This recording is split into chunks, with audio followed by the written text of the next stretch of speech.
Salam sejahtera pemirsa CBN Indonesia dimanapun Anda berada. Senang sekali kita boleh bertemu kembali dalam acara pembacaan buku Yesus Nama di Atas Segala Nama, tulisan dari Nyonya Ellen G. White. Dan pada saat ini kita sudah memasuki halaman ke-241 dengan judul Guru Terbesar. Dan saya undang pemirsa di rumah untuk kita boleh sama-sama membuka Alkitab kita di dalam Markus 4 ayat 2. Dan ia mengajarkan banyak hal dalam perumpamaan. Dan kita masuk dalam inti pembacaannya.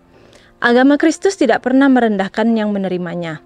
Agama Kristus tidak pernah menjadikan mereka kurang sopan atau kasar, kurang ajar atau mementingkan diri sendiri, geram dan bengis. Sebaliknya, itu akan menghaluskan perasaan, menguduskan pertimbangan, dan memurnikan serta memuliakan pikiran, membawa mereka ke dalam tuntunan Yesus Kristus. Jadi bagaimana di sini dikatakan bahwa agama Kristus itu justru akan membuat orang-orang yang mengikutinya itu mempunyai pribadi yang halus, dikatakan menghaluskan perasaan, menguduskan pertimbangan, dan memurnikan pikiran. Lalu juga dikatakan membawa mereka ke dalam tuntunan Yesus. Itu berbeda, terbalik dengan orang-orang yang justru mengaku anak-anak Tuhan, tetapi mereka berlaku kasar, mereka berlaku egois, bahkan kurang sopan. Dan yang terutama di sini dikatakan adalah mementingkan diri sendiri. Jadi bagaimana di sini dikatakan bahwa firman Tuhan dengan jelas mengatakan bahwa agama Kristus itu bukanlah agama yang egois, bukan agama yang mementingkan diri sendiri. Karena kita tahu bahwa Yesus sendiri mengajarkan bagaimana kita untuk mendahulukan orang lain, untuk mendahulukan kebutuhan orang lain di atas kepentingan kita sendiri.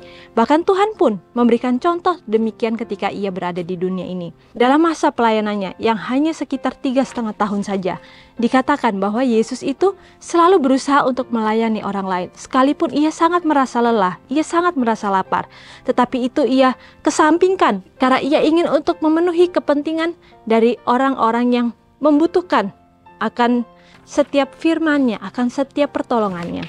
Jadi bagaimana di sini kita bisa melihat bahwa Tuhan itu adalah Tuhan yang Maha Pengasih, dan kasih itulah yang mendorong setiap perbuatan baik itu.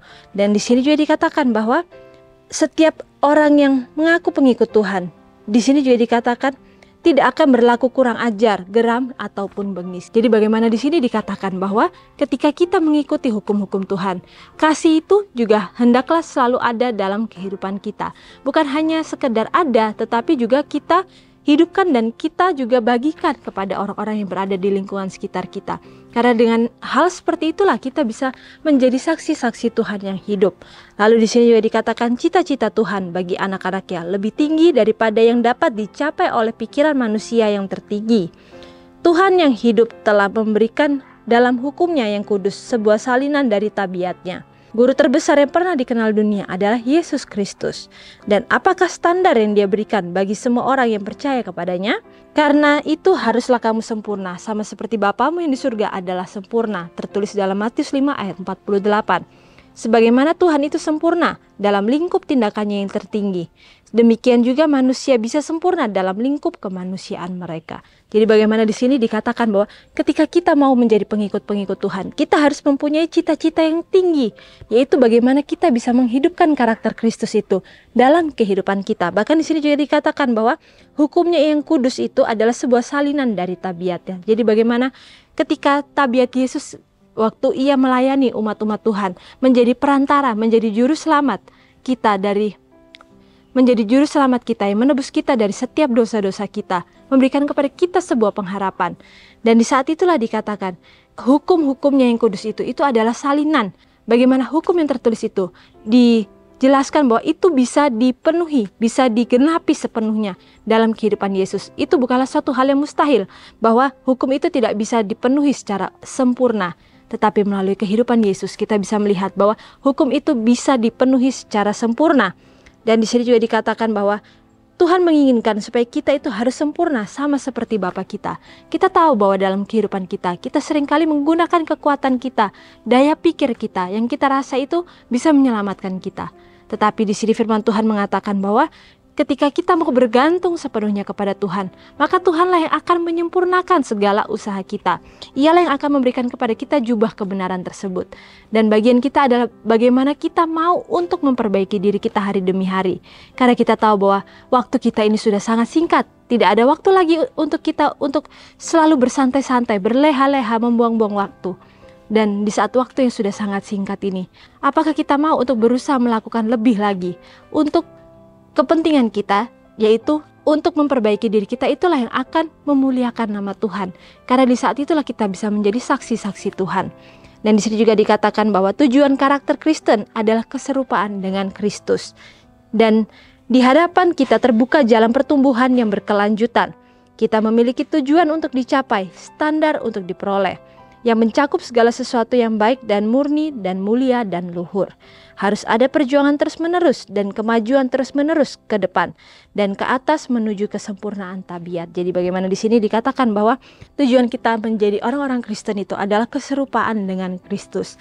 Dan kita tahu bahwa keserupaan itu Tuhan mengatakan bahwa itu adalah satu hal yang mungkin untuk kita lakukan. Terutama dalam akhir zaman ini, Tuhan memberikan Roh Kudus-Nya untuk kita, yang selalu menuntun kita, mengajar kita. Dan di sini juga dikatakan bahwa di hadapan kita terbuka jalan pertumbuhan yang berkelanjutan. Jadi bagaimana pertumbuhan itu tidak berhenti begitu saja, tetapi berkelanjutan. Lalu di sini juga dikatakan kita memiliki tujuan untuk dicapai dan standar yang untuk diperoleh, yang mencakup segala sesuatu baik murni, mulia, dan luhur. Jadi bagaimana satu hal yang mulia, yang murni, dan yang luhur itulah harus menjadi bagian dari setiap tujuan kehidupan kita. Apakah kita mau untuk melakukan setiap perbuatan kita itu dengan maksud untuk melakukan pekerjaan yang luhur, yang mulia? Dan di sini juga dikatakan bahwa harus ada perjuangan terus-menerus. Jadi bagaimana Tuhan pun menginginkan kepada kita untuk kita melakukan perubahan itu terus-menerus. Karena perjuangan itu tidak boleh berhenti begitu saja.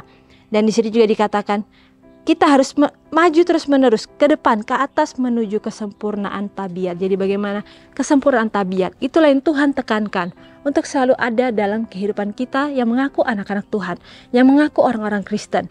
Dan di saat itulah kita menyadari bahwa kita tidak mampu kalau kita tidak bergantung sepenuhnya kepada Tuhan. Lalu di sini juga dikatakan, tanpa karya ilahi, manusia tidak dapat melakukan hal yang baik. Tuhan memanggil setiap orang untuk bertobat, namun pria dan wanita bahkan tidak dapat bertobat kecuali Roh Kudus bekerja di dalam hati. Tetapi Tuhan tidak ingin seorang pun menunggu sampai dia merasa telah bertobat, lalu mengambil langkah menuju Kristus.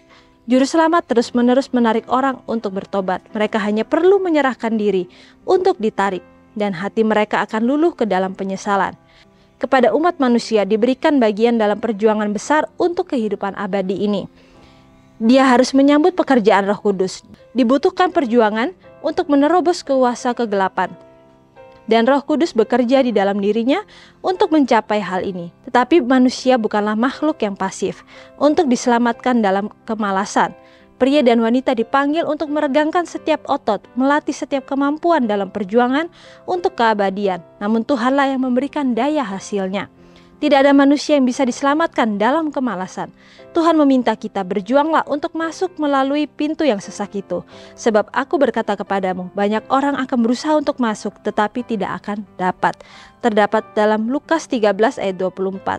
Buku Counsel to Parents, Teachers, and Students halaman 365 dan 366. Jadi bagaimana di sini dikatakan bahwa tanpa karya ilahi kita tidak akan bisa melakukan suatu perbuatan yang baik. Bahkan di sini juga dikatakan Tuhan itu selalu memanggil kita untuk kita boleh bertobat, untuk kita boleh memperbaiki diri kita, mempersiapkan diri kita untuk sebuah pertentangan besar. Dan di saat itulah dikatakan tidak boleh ada kemalasan dalam setiap diri manusia yang mengaku anak-anak Tuhan. Karena dikatakan bahwa tidak ada satu orang pun yang bisa bekerja pasif yang dapat diselamatkan dalam kemalasan. Jadi bagaimana Tuhan membenci kemalasan. Dan kemalasan itulah yang harus kita singkirkan dari kehidupan kita. Karena dikatakan kita harus menyerahkan diri kita sepenuhnya kepada Tuhan. Dan hati kita akan luluh dalam penyesalan ketika kita melihat begitu besarnya kasih Tuhan, begitu besar pengorbanan Tuhan. Lalu kita akhirnya akan merasa diri kita itu malu ketika kita mempunyai rasa malas itu dalam kehidupan kita. Dan di sini juga dikatakan bahwa kita harus melatih setiap kemampuan kita dalam perjuangan untuk keabadian. Dan jadi bagaimana di sini dikatakan bahwa Tuhanlah yang akan memberikan hasilnya ketika kita mau untuk berusaha hari demi hari. Kita tahu bahwa sama seperti seorang olahragawan yang ketika ia akan bertanding, ketika ia tahu waktunya untuk bertanding, di saat itulah ia akan mempersiapkan dirinya dengan semaksimal mungkin. Ia tidak akan berusaha untuk bermalas-malasan dalam waktunya yang sangat singkat untuk persiapan dirinya untuk mengikuti pertandingan tersebut. Tetapi dalam waktu itu dia akan berusaha untuk memberikan yang terbaik karena ia menginginkan sebuah kemenangan. Dan di saat itulah kita juga bisa belajar dari orang-orang yang mempunyai keinginan, ketekunan itu. Ketika kita mau untuk masuk ke dalam kerajaan Tuhan, apakah yang kita mau lakukan? Apakah kita merasa bahwa diri kita sudah baik-baik saja? Apakah diri kita sudah merasa bahwa kita ini adalah anak Tuhan dan di saat itulah kita sudah dapat diselamatkan? Tetapi firman Tuhan menginginkan kepada kita, janganlah kita malas, tetapi kita hendaklah selalu berusaha untuk melakukan apa yang Tuhan sudah contohkan ketika ia berada di dunia ini. Bagaimana roh-roh untuk mementingkan diri itu juga harus kita buang. Karena ketika kita hanya egois mementingkan diri kita sendiri, di saat itulah kita tidak akan berkembang di dalam kesempurnaan tabiat Tuhan. Jadi bagaimana kesempurnaan tabiat Tuhan itu adalah ketika kita mau untuk melakukan apa yang Tuhan sudah contohkan, yang tertulis dalam hukumnya. Dan di saat itulah kita akan melakukan yang terbaik, berusaha untuk memberikan yang terbaik. Dan di samping itu kita akan bergantung sepenuhnya kepada Tuhan, karena Tuhanlah yang akan memberikan hasilnya. Jadi bagaimana di sini begitu indah firman Tuhan bahwa kita harus mempunyai keseimbangan antara apa yang kita lakukan dengan apa yang kita serahkan untuk Tuhan boleh pegang kendali dalam kehidupan kita. Jadi biarlah firman Tuhan yang begitu indah ini boleh menjadikan pelajaran bagi kita masing-masing dan menguatkan iman dan kepercayaan kita masing-masing sambil kita menunggu kedatangan Tuhan yang kedua kali, dan hendaklah kita selalu mempersiapkan diri kita masing-masing. Dan sampai bertemu kembali dalam acara pembacaan yang selanjutnya, dan salam sejahtera, Tuhan memberkati.